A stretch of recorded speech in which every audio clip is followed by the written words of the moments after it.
대구 경제가 심상치 않습니다. 세계 경제의 침체로 빠르게 성장하던 수출이 주춤하는 가운데 내년 전망 역시 크게 위축되고 있습니다. 대구 지역 기업의 현재 상황과 향후 전망을 가치경제에서 알아봤습니다.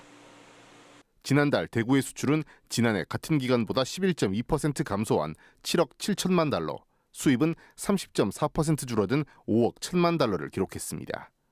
올해 상반기에는 지난해보다 더 나은 성적을 이어갔지만 하반기부터 수출입이 빠르게 줄기 시작했습니다. 지역 수출을 주도하던 2차 전지 소재와 경작기계 수출이 저조하기 때문입니다. 세계적인 경기 침체가 전기차와 식량 등에 대한 수요를 축소시켰고 이로 인해 그나마 지역 수출을 견인하던 분야에까지 영향을 미친 것으로 보입니다. 2차 전지 소재의 수출 부진은 세계 각국의 보조금 축소, 글로벌 경기 둔화에 따른 전기차 수요 감소에 기인합니다. 리튬, 니켈과 같은 광물 가격이 급락하며 판매 가격에 연동된 것도 영향을 미쳤습니다. 저조한 건 수출뿐만이 아닙니다. 대구 상공회의소가 대구 211개 업체를 대상으로 설문조사를 한 결과 절반이 넘는 62.1%가 올해의 목표 매출을 달성하지 못했다고 답했습니다. 목표 미달의 원인으로 내수 침체와 수출 부진, 원자재 가격 상승 등을 지적했습니다. 특히 내년 경제에 대해서도 83.9%가 불황으로 전망했습니다.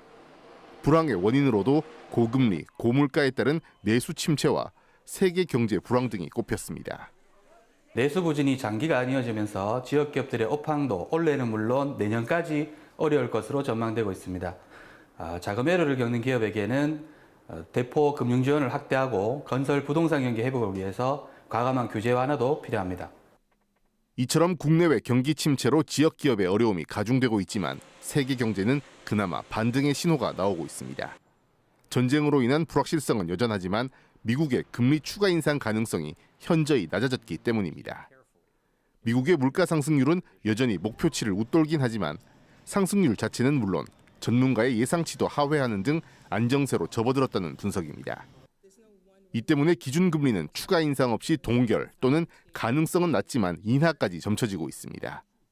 여기에 대구의 주요 수출 대상국인 중국이 경기 부양에 나설 것으로 예상되면서 수출 성적도 나아질 가능성이 커졌습니다.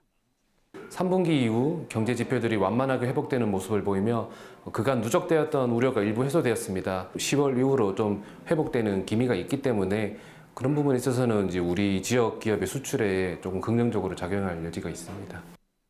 대구 경제의 침체가 아직 계속되는 가운데 세계 경제가 다소 안정세에 접어들 것으로 예상되면서 어려움을 극복하기 위한 각 기업들의 사전 대응이 중요해지고 있습니다.